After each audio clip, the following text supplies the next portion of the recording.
Gig workers, 1099s, ICs, Uber, Lyft drivers, if you guys are Airbnb managers, listen up guys. I have your stimulus update coming right at you. Find out what President Trump is doing right now to open the PPP program and how it affects your $20,000. This is your stimulus update coming at you after this.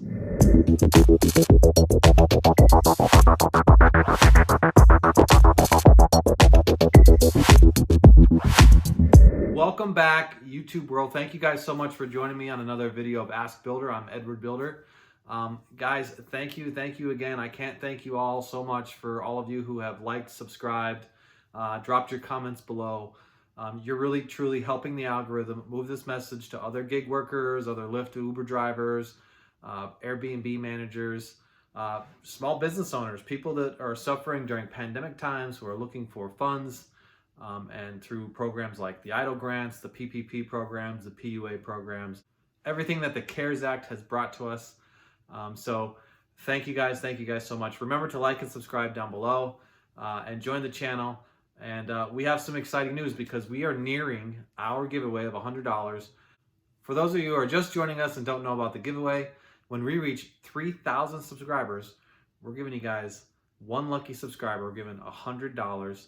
We're going to pull a name randomly, and you need to do three things. You just need to be a subscriber, drop a comment down below, and give me a thumbs up somewhere. And if you stick around to the end, I'll give you guys a cheat code on how you can increase your chances of winning. So guys, that giveaway is coming at you. We are less than 200 subscribers away. So stay tuned to all future videos because I'm going to announce the winner right here on my YouTube channel, and you don't want to miss it. I may give you $100. So stay tuned, guys. All right, on today's video, we're going to talk about Congress and Trump's order, what you guys need to be doing right now to prepare yourselves to get ready for PPP in the event that it reopens, who is still taking applications. And we have a Q&A session right here at the end of the video where I'm going to answer some direct questions to some of the YouTube subscribers. So stay tuned to the end. If you dropped a comment below and you want some of your answers, I'll do a full session on this later. I will go through every question and drop every answer that I possibly can. But for right now, for this video, I lumped them into a set of categories so that we could keep this channel moving. First, guys, let's talk about Congress here for a minute. We do know that the president just recently issued a series of executive orders concerning unemployment. And a lot of my YouTube subscribers are asking, can the president actually force Congress into coming back from recess early? And the answer is no. He can't necessarily force them from coming back from recess early, but he can issue a callback on extraordinary occasions. I believe that this one here would be qualify for an extraordinary occasion because we do know the PPP program ended on August 8th. Guys, just before Congress went out, Marco Rubio and Susan Collins put together a proposal to extend the PPP program. They wanted to extend that deadline from August 8th to December 31st by taking the $130 billion of uncirculated, unclaimed funds and just recirculating it. So currently there's $130 billion remaining in the PPP fund, and they just want to recirculate those funds. Now, there were terms to focus on businesses that are smaller than 300 employees, and to also focus on businesses with a 35% decline.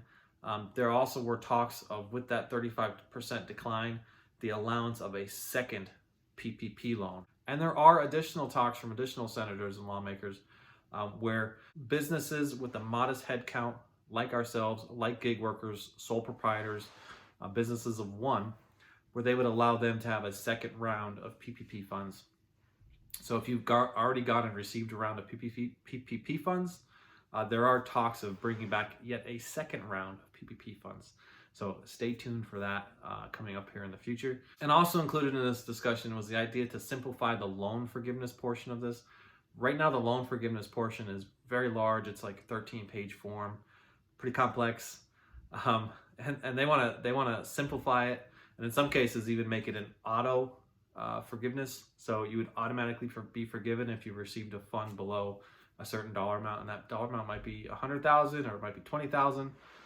We don't know yet, but stay tuned for that also in the future. So guys, I urge you not to hesitate, not to sit back and relax. Take this time right now to get yourself in a good position, get you guys ready to get into this program because if you truly need these funds, once Congress turns that green light back on, the recess is only for the month of August, so August is nearly up. So these guys are coming back, and they have a lot of things waiting for them to vote on. So get yourselves ready, get into a good position. Your Schedule Cs are important. Your 2019, very specifically, your 2019 Schedule Cs are very important. If you want to get into the automated track through these programs, through BlueVine, Cabbage, Lendio, all these programs, you need to have a Schedule C that is a PDF version. It's not editable. It means you can't go in there and change values when you go and send this over to Lendio. Your Schedule C, or if you've just opened your business this year, your 941 is a similar form to the Schedule C, where you're tracking your quarterly earnings. So Schedule C, 941, either or. If you're a sole proprietor, if you're a 1099, if you're a gig worker, these are the forms you guys are filing with your taxes with your business. So you're gonna have to have these ready anyways. Your driver's license front and back, very important.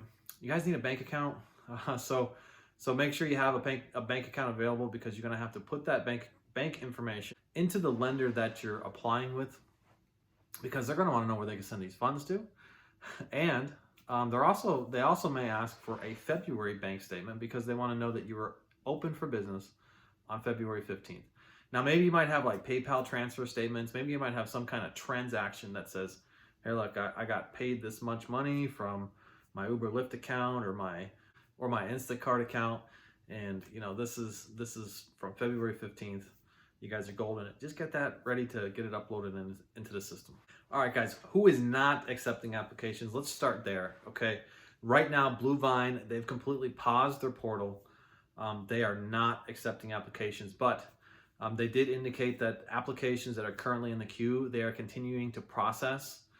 So during this time, if you've gone and submitted improper forms, they may actually process those forms and send you back a denial letter. But that doesn't necessarily mean it's the end of the road. That just means that you did something wrong on your form. But you could apply to many of these lenders, and whichever one gives you the funds the fastest is the winner you go with. So it's going to be the same amount of funds. Whoever that fastest one is the person you should go with. Cabbage is no longer accepting applications, but they are opening their portal up for the loan forgiveness portion of this. So they will talk through you about loan forgiveness.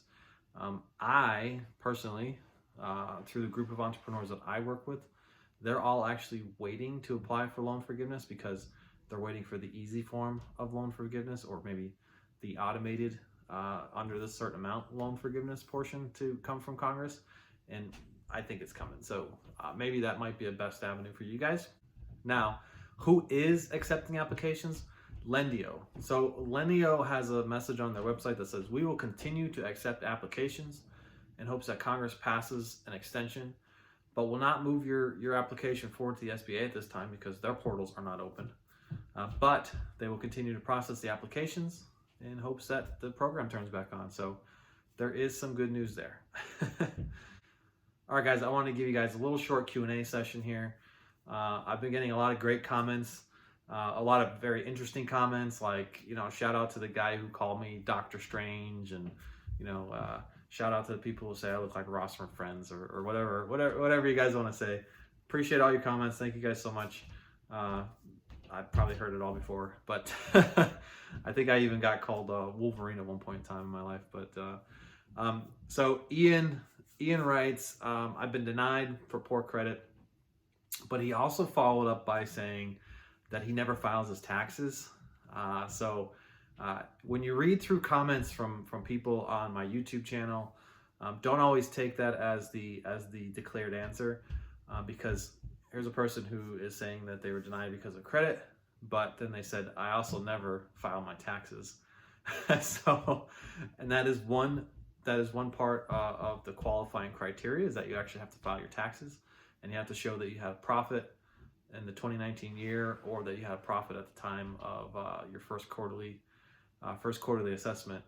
And if you're not filing your taxes, that's probably the reason why you actually got declined, and not so much for your credit score, because I have still yet to see any validation that a credit score is required for the PPP program. Now, I will say that because lenders are using automated systems, and this happened with even the SBA. The SBA typically has a 700 minimum credit score, and when the program first turned on for PPP and EIDL, they never adjusted their automated system, and so all these people are applying with low credit scores, and all these people were getting denied for low credit scores, to find out that the credit score for EIDL either needed to be adjusted and the credit score for PPP should not have existed. And the automated system just kept saying deny, deny, deny, one after another, because that's what an automated system does. You put a value in and it looks for the value and it says, well, I can't go any further because this criteria doesn't match. So I'll urge you that if you've gotten a denial letter from a lender for a PPP and it says, credit score, check with another lender. Immediately go check with another lender, because I have yet to see a credit score for PPP program. Now, I will also say that many individuals that are leaving comments below and indicating that they got hit with a credit score and a credit check, they're still confusing the difference between an EIDL, economic injury disaster loan, and a PPP, a Paycheck Protection Program loan. These two things are very, very different. The PPP comes with forgiveness. The EIDL does not. You have to pay that back over 30 years. But I've had a lot of comments like Lady Boss, Tony Odo, King Kiro, saying that they've gotten a denial letter directly from the SBA based on their credit score. But you're mixing these two things up, because if you're applying with the SBA, you're actually applying for an EIDL. The PPP, you have to apply with a third party, like a small bank or a credit union or BlueVine, Cabbage, Lendio, one of those, and they will send you the denial letter. It wouldn't really come from the SBA. So just be careful when you're reading through comments and you're hearing that people are being denied for credit scores, and then you just say to yourself, well, I'm not going to apply because I already know my credit's this and I don't want to have it show up on my credit report. I would say apply. When in doubt, for this situation, apply, because you may receive the funds and you may have a bit of a victory. So I would apply. All right.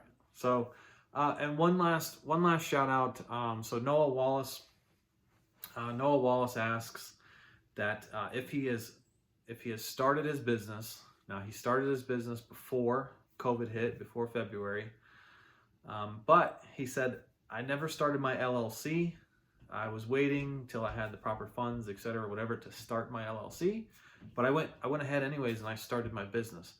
Can I apply for PPP? Well, the answer is yes. Yes, you can apply for PPP. And if you're in doubt, again, just apply, okay? But yes, you can apply for PPP, because technically your business was open and you were a sole proprietor at that point. And even if you go and open an LLC, you could still file that on your sole proprietor, on your Schedule C filing taxes, and therefore you still qualify. So I would urge you, Noah, to apply once the system reopens, and get your name in the hat and get ready to ride the ride. All right, guys, thank you guys again so much for joining me for a video of Ask Builder. Don't forget, before you leave, to drop down below, like and subscribe, drop a thumbs up. Help us spread this message, because every time you hit a thumbs up, drop a comment in, you're actually helping YouTube move this message to other individuals who really need to hear this message right now. So thank you guys so much. And guys, as promised, that cheat code to help you guys increase your chances of winning that $100 when we reach 3,000 subscribers. So remember the criteria. You got to be a subscriber. You got to drop a thumbs up somewhere, and you have to drop a comment somewhere. So if you do that on some of my other videos, if you go out and check out some of my other videos and you drop a thumbs up or a comment onto some of my other videos, it will actually increase your stuffing the ballot box, and it will increase your chances of winning the $100. So when I pick a name randomly, I'm going to be picking a video, a comment, and a thumbs up, and you got to be a subscriber. So thank you guys again, and I'll catch you on the next one. Bye for now.